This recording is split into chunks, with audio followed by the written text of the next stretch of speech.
2주 전 금요 사명자 기도회 때 다윗이 기록한 시편 143편을 본문으로 잡아서 말씀을 증거했습니다. 그때 그 시편의 기자였던 다윗의 인생을 잠깐 언급했던 적이 있습니다.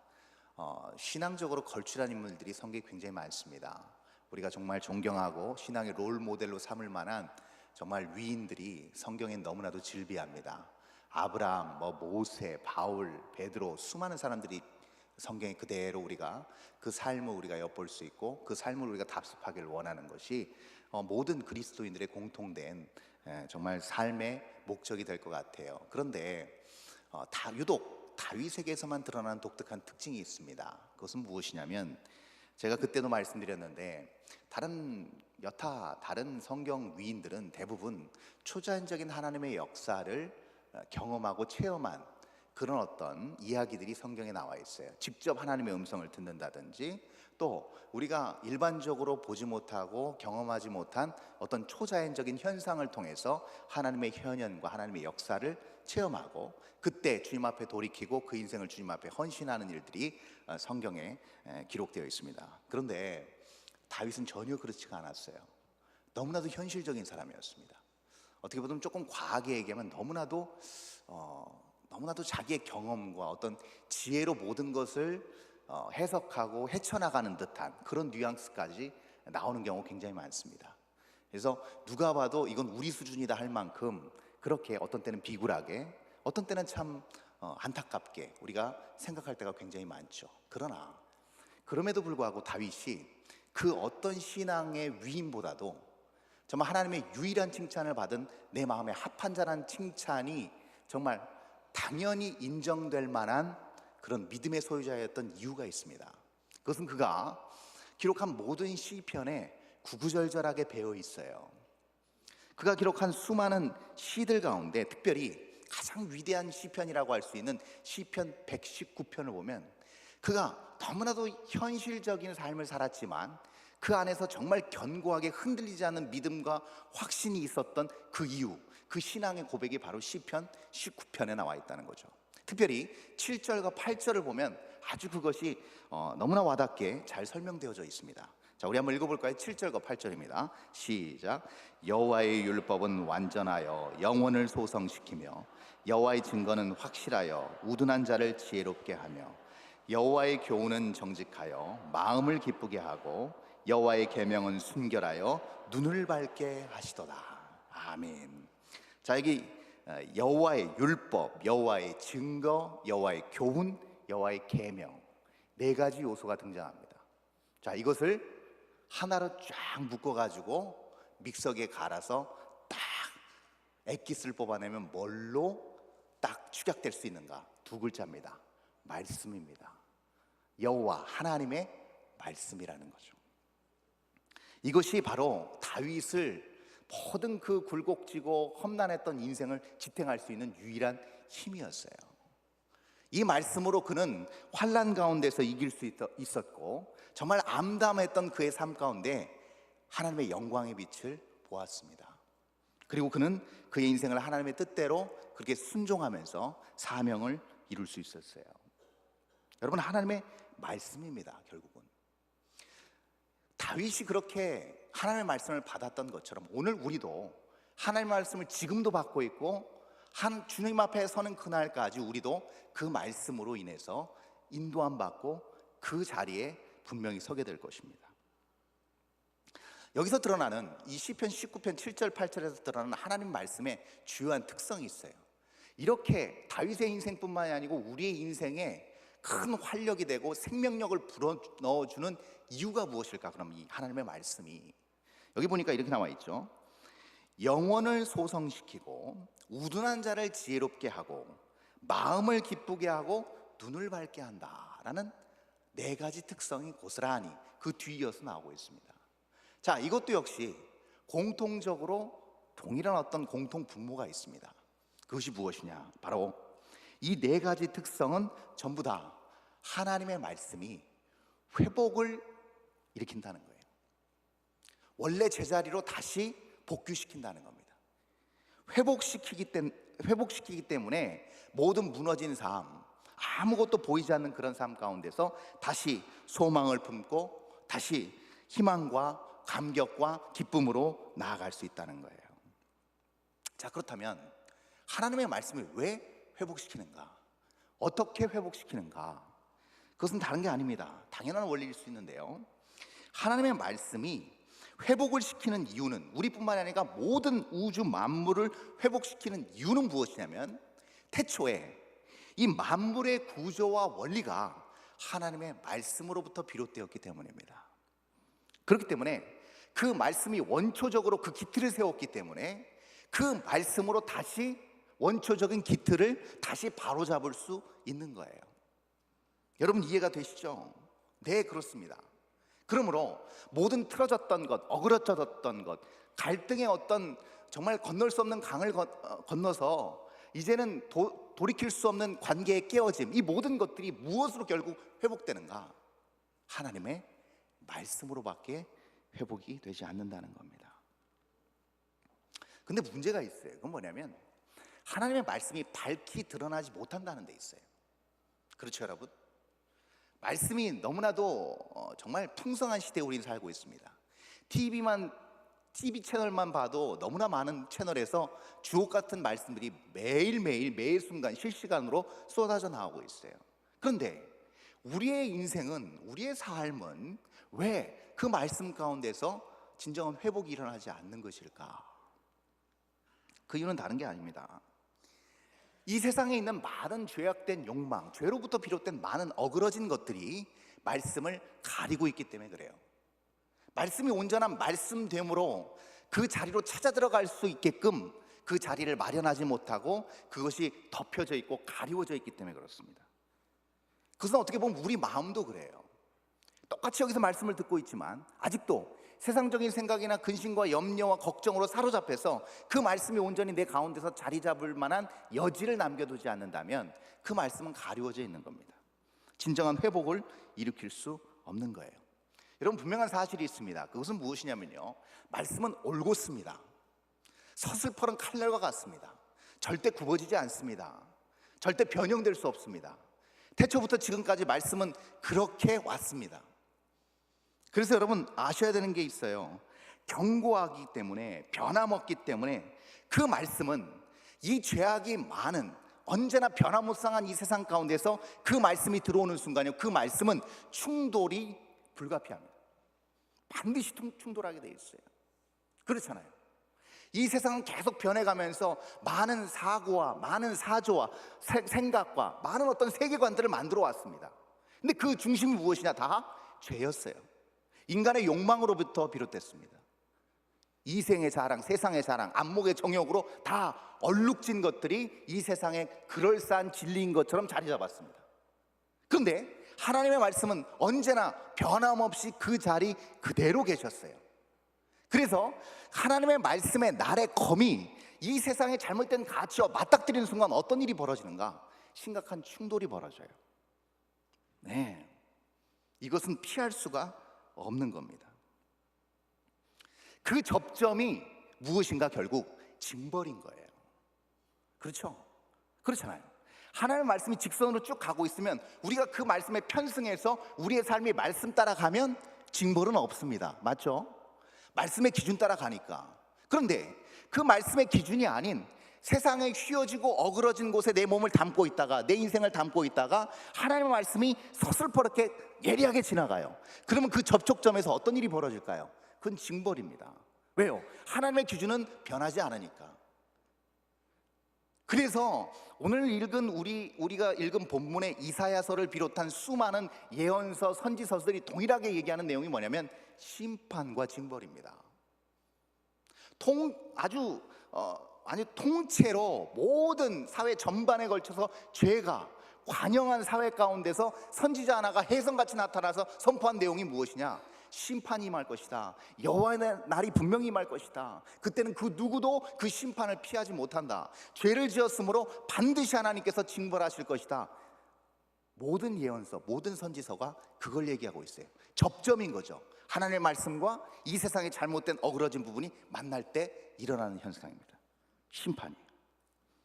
그런데 거기서 끝인가? 아닙니다. 그런 예리한 말씀의 검 끝이 겨누고 있는 그 끝에서 징벌과 심판 대신에 무엇을 하나님께서 허락하셨는가? 어떤 일을 하나님께서 하셨는가? 그것이 오늘 본문 이사야 40장 2절에 나와 있습니다. 우리 한번 볼까요? 본문 2절입니다. 다 함께 읽습니다. 시작. 너희는 예루살렘의 마음에 닿도록 말하며 그것에게 외치라. 그 노역의 때가 끝났고 그 죄악이 사함을 받았느니라. 그의 모든 죄로 말미암아 여호와의 손에서 벌을 배나 받았느니라 할지니라 하시니라. 네. 자, 여기 보니까 그의 모든 죄로 말미암아 여호와의 손에서 벌을 배나 받았다. 여호와의 손이 나오고 있습니다. 이스라엘의 죄로 말미암아 누군가 벌을 받았다는 거예요. 그런데 그게 여호와의 손에서 이루어졌다는 겁니다. 이 굉장히 중요한 부분이 바로 이 여호와의 손이에요. 여호와의 손은 단순히 능력만을 지칭하는 것은 아닙니다. 많은 경우에 능력을 얘기하는 경우도 있지만 거기에 준한 또 다른 표현이 무엇이냐면 바로 책임이에요. 여호와의 손, 여호와의 능력 범주 안에서 이 모든 것들이 해결되어졌다는 겁니다. 자, 책임은 결국 무엇을 기반으로 한 것일까요? 사랑을 기반으로 한 겁니다. 진정한 책임의식은 사랑을 기반으로 한 거예요. 너희가 그 열매를 따먹는 순간 정령 죽으리라, 그 말씀은 정확하게 이루어졌습니다. 변개되지 않고 변형되지 않는 절대적으로 이루어지는 하나님의 말씀이 그것을 이루셨어요. 그러나 그 심판의 칼날 끝에 누구도 피할 수 없었습니다. 다 죽을 수밖에 없었어요. 근데 그 여호와의 또 다른 사랑의 한 단면이 그 책임의식이 가만히 놔둘 수가 없는 거예요. 그러니까 여호와의 그 책임 하에서 대신 다른 재물이, 정결한 다른 재물이 모든 죄를 다 뒤집어 쓰고 대신 희생을 감당했어요. 그분이 누구신가? 우리 구주 예수 그리스도시라는 거예요. 그래서 십자가의 이 희생은 두 가지 조건을 다 충족시켰습니다. 말씀의 권위와 하나님의 책임, 사랑을 다 충족시켰어요. 하나님의 놀라운 지혜이고 하나님의 놀라운 능력인 줄 믿습니다. 이 일이 이루어지니 하나님께서 이렇게 반응하시고 고백하실 수밖에 없어요. 그게 오늘 본문 첫 절 1절입니다. 자, 한번 볼까요? 1절 다 함께 읽습니다. 시작. 너희의 하나님이 이르시되 너희는 위로하라, 내 백성을 위로하라. 아멘. 이거 단순히 그냥 죄 씻음 받았으니 그냥 위로해 주라 이 말이 아닙니다. 단순히 그렇게 보면 안 돼요. 원래 이 위로하라의 본 뜻은 한숨을 내쉰다는 뜻이에요. 한탄스럽고 개탄스러워서 한숨을 내쉰다는 의미가 아니고요. 여러분, 쉽게 말해서 이겁니다. 제가 얼마 전에 이사를 했어요. 저희 식구가 좀 많아요. 그러다 보니까 겉에 있는 짐 말고도 잔짐이 굉장히 많아요. 그래서 맨날 이삿짐 나르는 사람들이 맨날 투덜거려요. 볼 때는 안 그런데 꺼내보니까 짐이 많으니까 시간이 지연되니까 계속 투덜거리면서 날르더라고요. 결국 우리도 미안하니까 그냥 대충 놓고 가시라고 갔어요. 여러분, 그 상황이 어땠을까요? 집이 아무리 좋아도 짐이 널브러져 있으면 상황은 어때요? 흑암과 혼돈입니다. 맞죠? 절대 안정적일 수가 없어요. 이 정신적으로 육체적으로 안정을 찾을 수가 없습니다. 그런데 이제 시작하는 거예요. 다 가고 나서 이제 마음 다 내려놓고 하나씩 책을 꼽기 시작하고 옷을 정리하기 시작하고 원래 손에 익숙한 그 자리에 놓기 시작합니다. 소금 그릇 하나도 여러분 제 위치에 놓지 않으면 얼마나 그게 답답하겠어요. 주부가 아니어도 좀 이거 정도는 압니다. 그렇죠? 네, 쉽지 않아요.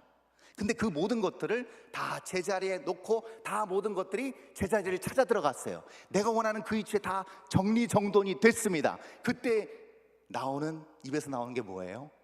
한숨이에요. 와, 이제 다 했다. 다 제자리를 찾았다. 여러분, 이사 안 해보셨어요? 네, 공감을 못 하시는 분위기인데 제자리를 찾아 들어간 거예요. 예수님의 그 놀라운 희생으로 말미암아서 본연의 하나님과의 온전한 관계가 회복되고 하나님께서 원하시는 제자리를 찾아 들어간 거예요. 그것을 우리 하나님께서 위로하라, 내 백성을 위로하라, 내 백성이라고 수식하시면서 표현하신 거예요. 위로하라고, 내 백성이라고, 내가 그 복음의 피로 산 내 백성이라고 선포하시면서 나간 것입니다.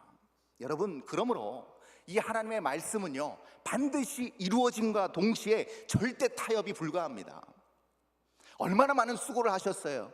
얼마나 사랑하는 유일한 독생자가 마지막까지 아버지 엘리 엘리 라마 사박단이 부르짖을 때 얼마나 고통스러우셨겠어요. 그럼에도 불구하고 그 엄청난 대가를 치르시고 그 엄청난 고통과 그 마음의 모든 부담을 다 짊어지시고 하셨다는 거예요. 여러분, 그 이유가 무엇일까? 말씀은 타협이 안 되기 때문에 그렇습니다. 그게 하나님의 본성이에요. 여러분, 그래서 우리가 알아야 될 것이 있어요.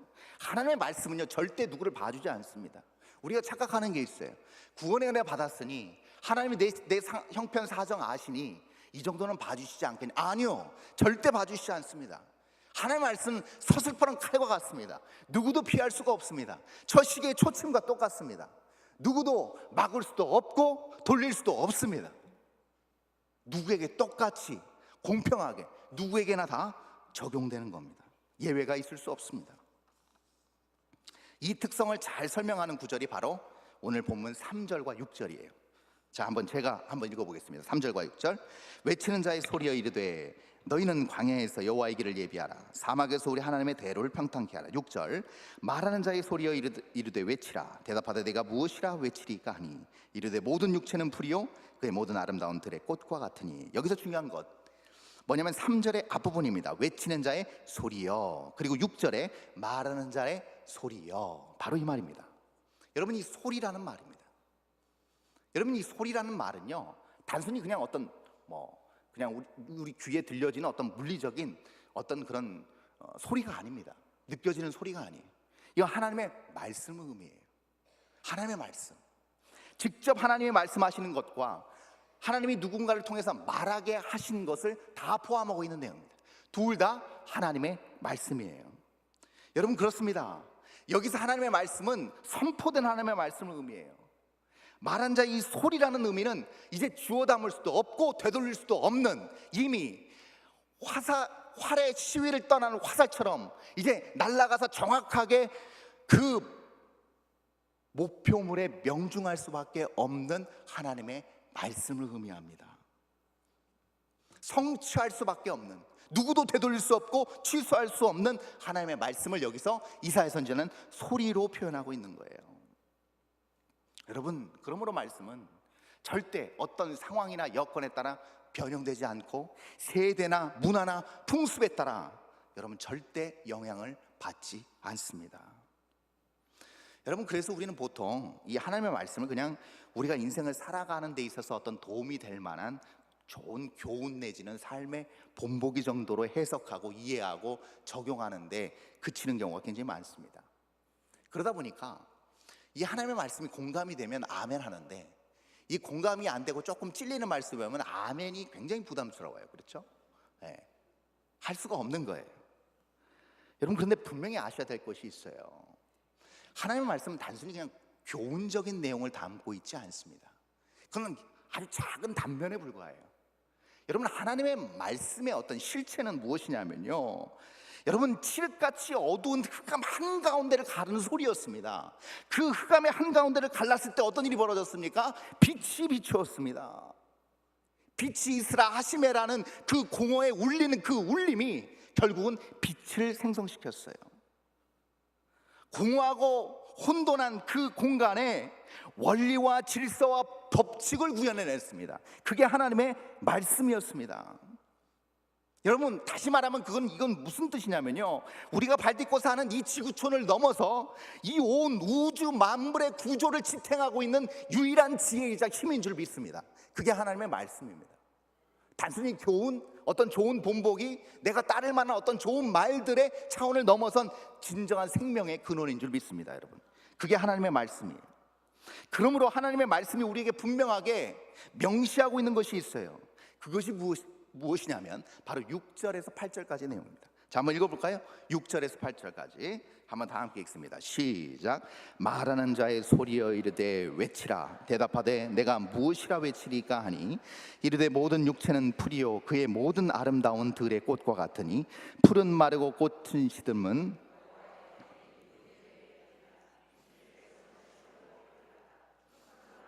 붙은 시대나 우리 하나님의 말씀은 영원히 서리라 하라. 아멘. 이 말씀의 전형적인 특성을 얘기해 주고 있어요. 이게 무엇입니까? 여러분, 우리의 인생을 뭘로 표현하고 있어요? 풀 한 포기로 표현하고 있습니다. 그냥 풀 한 포기인 거예요. 조금 출세하고 좀 그럴듯하고 성공한 그런 인생은 뭘로 표현해요? 꽃으로 표현하고 있어요. 근데 그 꽃이 영원히 피느냐? 아니라는 거예요. 반드시 진다는 겁니다. 언젠가는 사라진다는 것이에요. 그렇게 우리 인생을 풀내지 조금 그래도 내놓으라 하는 인생은 꽃으로 평가하는 거예요. 하나님의 말씀이. 여러분, 솔로몬은 더 아주 주옥 같은 말을 남겼습니다. 뭐라고 얘기했냐면, 한 세대는 가고 한 세대는 오되 땅은 영원히 있느니라라고 말했어요. 여러분, 이게 무슨 뜻이냐면요, 아무리 천하를 호령할 것 같은 권세를 누리고 있는 사람이라 할지라도 자기가 딛고 서 있는 땅만큼도 유지하지 못한다는 거예요. 여러분, 지어진 지 600년이 넘은, 쉽게 말하면 지어진 지 600년이 넘은 저 경복궁 대웅전의 돌 한 조각만큼도 우리 삶이 유지되지 못하고 한 줌의 흙으로 변해버린다는 사실입니다. 그것이 말씀이 우리에게 알려주는 사실이에요. 그래서 여러분, 인생은 덧없습니다. 제가 무슨 염세주의적인 얘기를 하고 있는 게 아니에요. 실상입니다. 덧없는 인생이에요. 그래서 이사야 선지자는 오늘 말씀을 통해서 우리에게 알려주고 있어요. 2700여 년 전에 이스라엘 백성에게 뿐만 아니고 오늘 사는 우리에게 육체로 성육신하신 하나님의 말씀이신 예수 그리스도를 마음 중심에 그러므로 모셔야 된다고 얘기하는 거예요. 그분만이 유일한 희망이라는 거예요. 그분만이 영혼의 주체시라는 겁니다. 그분을 의지하게 될 때 영원히 우리 현재 삶에 뚫고 들어온다는 얘기예요.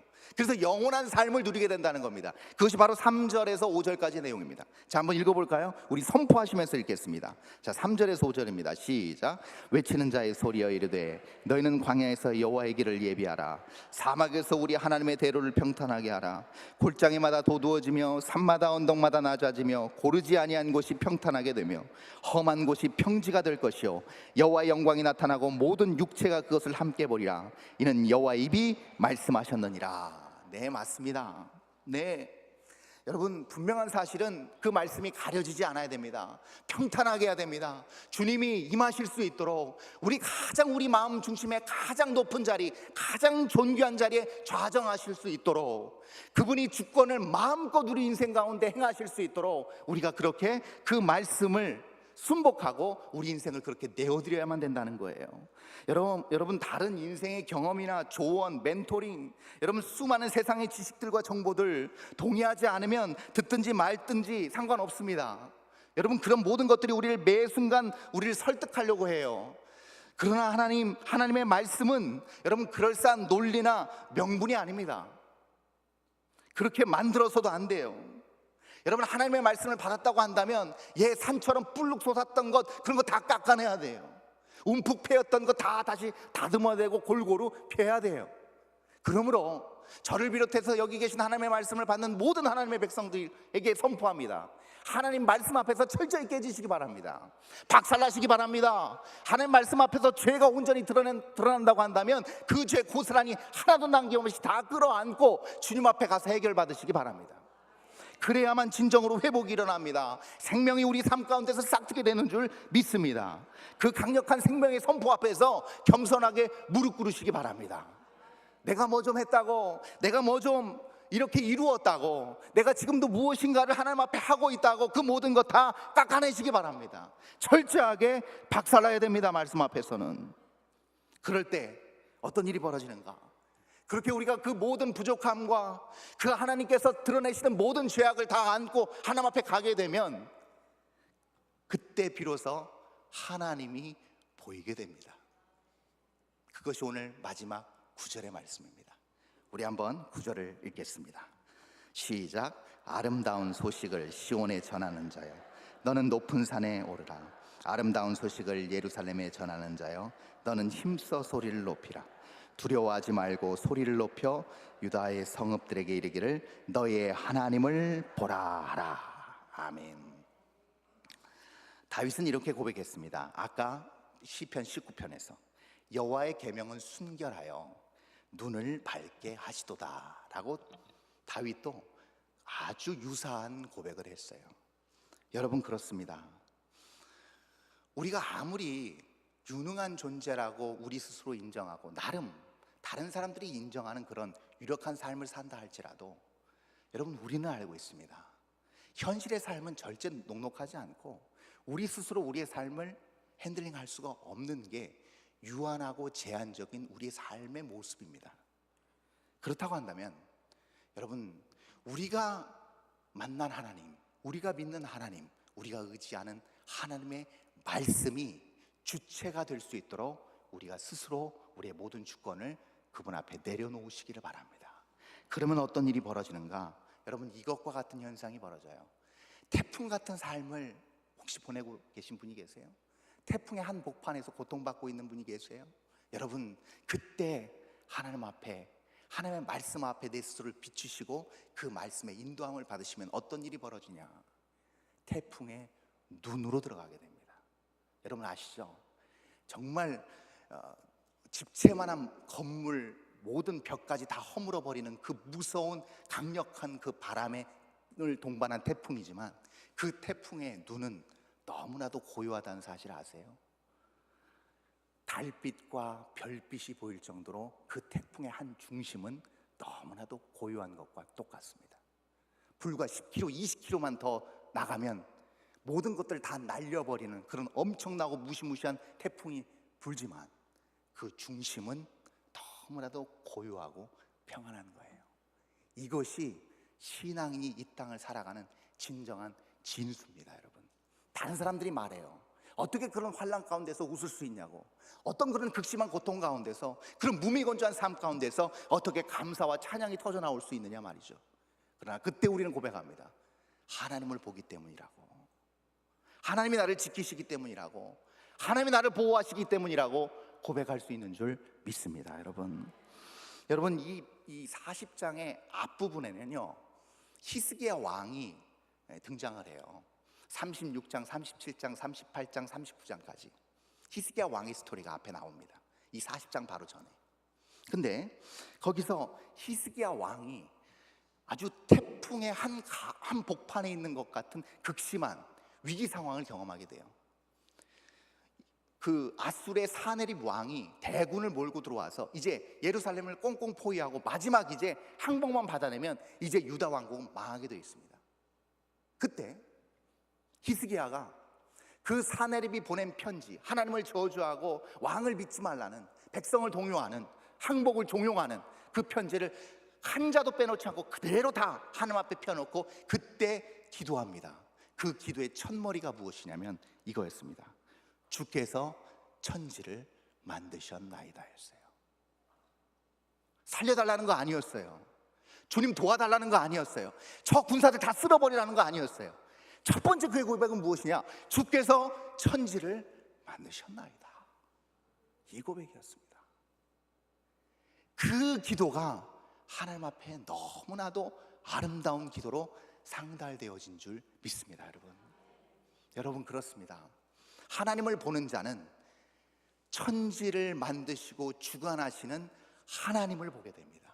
그러니 모든 것이 감사할 수밖에 없어요. 숨쉬는 공기, 뜨는 해, 주변에 많은 나에게 물심양면으로 보이지 않지만 나를 위해 기도해주고 나를 위해 써주는 많은 사람들이 보이고, 나와 함께 해주는 가족이 보이고, 내가 사랑하는 교회가 보이고, 내가 매번 몸 건강히 드릴 수 있는 예배가 보이고, 내 코끝에 숨이 아직도 있어서 기도할 수 있는 나의 숨이 보이고, 허파가 보이고, 건강한 육체가 보입니다.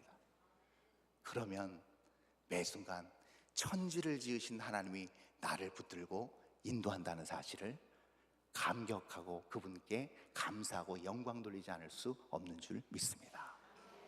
사랑하는 성도 여러분, 동일한 이러한 고백, 주께서 천지를 만드셨습니다. 그 천지를 만드신 전지전능하신 나의 하나님이 부족한 저, 벌레만도 못한 저를 주님의 백성으로 인정하고 삼아주셨습니다. 이 고백으로 남은 인생 그렇게 감사함으로, 감격함으로, 기쁨과 은혜 충만함으로 살아가시는 귀한 평강의 성도들 다 될 수 있기를 주님의 이름으로 축원합니다. 기도하겠습니다.